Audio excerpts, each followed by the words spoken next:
Olá, pessoal, tudo bem com vocês? Espero que sim. Vamos então hoje para a nossa terceira videoaula sobre o tema ginástica. Fazendo uma rápida retomada aqui com vocês.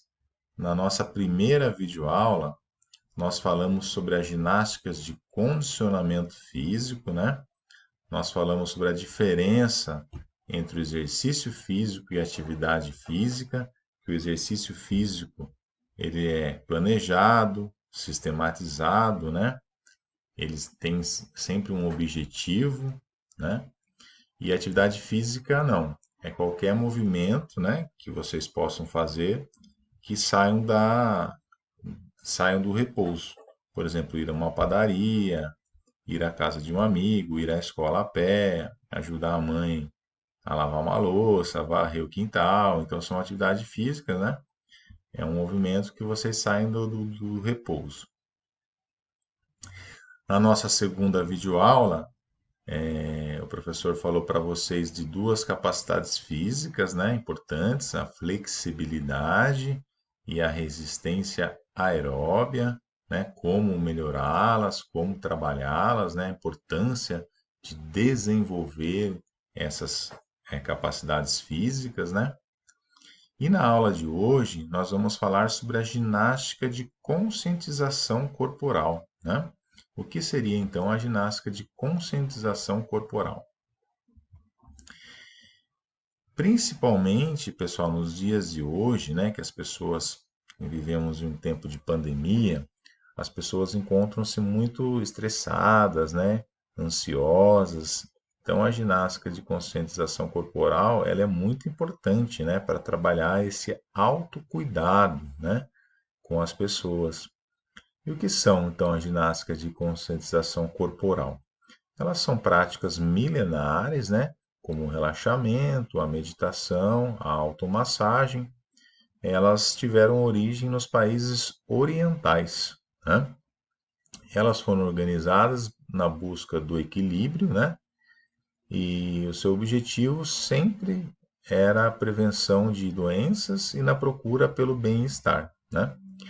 E esse autoconhecimento das sensações, percepções corporais, ele permite a identificação de alguns desequilíbrios, né? Que se forem percebidos em seu início, eles podem ser tratados evitando, né, a manifestação de uma doença. Como, por exemplo, na massagem, existem pontos nos pés, por exemplo, através da reflexologia, que o massagista ele pode descobrir, por exemplo, que a pessoa está com algum problema, de repente, em algum órgão, né? E ele pode descobrir isso antes que se torne uma doença, né? Então é muito importante esse autoconhecimento, esse autocuidado, tá certo, pessoal?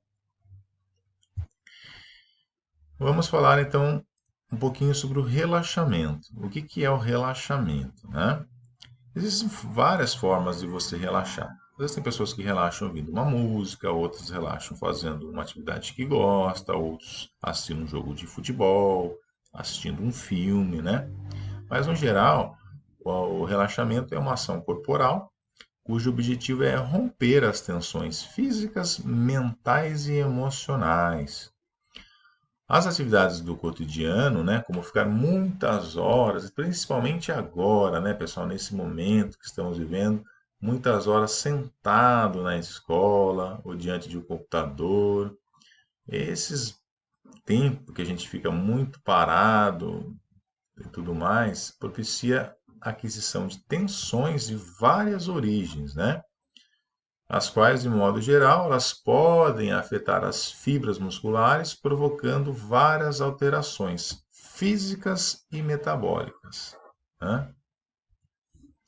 Então, para que serve então o relaxamento? Já que nós vimos que se ficar muito tempo, né, parado, muito tempo sentado, às vezes com uma postura não muito confortável, pode criar aquelas tensões que nós falamos, né, no slide anterior. Então, o relaxamento ele é muito indicado para eliminar essas tensões, né? Relaxar significa reduzir drasticamente a atividade muscular e mental por meio de um ato consciente e autodirigido.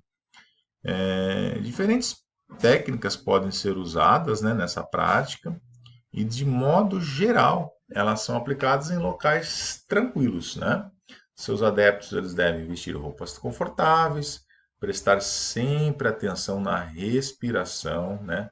Uma boa dica para quem está ansioso, para quem não está conseguindo, às vezes, desacelerar um pouquinho do excesso de informação, do excesso de atividades, é a respiração. Prestar sempre atenção na respiração, se concentra apenas na respiração e com isso vocês vão se acalmando, né? E procurar o relaxamento das tensões das diversas partes do corpo. Uma outra prática, pessoal, muito importante para a gente conseguir, né, esse equilíbrio, esse controle emocional, esse autocuidado, é a meditação, né? Muitas pessoas falam: ah, mas eu não consigo meditar, os pensamentos ficam vindo. Mas a dica, né, para quem quer começar a meditar é não se importar. Os pensamentos vêm mesmo, ninguém consegue ficar sem pensar em nada, né? Mas é não dar importância para esses pensamentos, né? Então, se você está lá concentrado, por exemplo, em uma meditação dirigida, você está escutando a pessoa falar, as partes do seu corpo para você relaxar e você começa a pensar em outra coisa, não precisa se preocupar com esse pensamento. Quanto mais você se preocupa, aí que você não consegue mesmo, né, se acalmar e tudo mais. Então, é não dar importância para os pensamentos que vêm. Então, é uma prática de intensa concentração e atenção da mente, né? E apesar dela ser associada, às vezes, a questões de espiritualidade, ela é muito utilizada para o desenvolvimento pessoal, né, em um contexto não religioso, ou seja, para a pessoa realmente melhorar, né, a sua concentração, reduzir o seu nível de estresse, de ansiedade. A meditação ela é muito importante.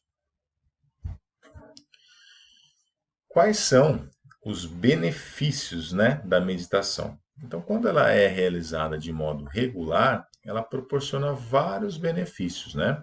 Descanso físico, mental e emocional, aumento da capacidade de concentração, redução da ansiedade, equilíbrio da respiração, entre outros.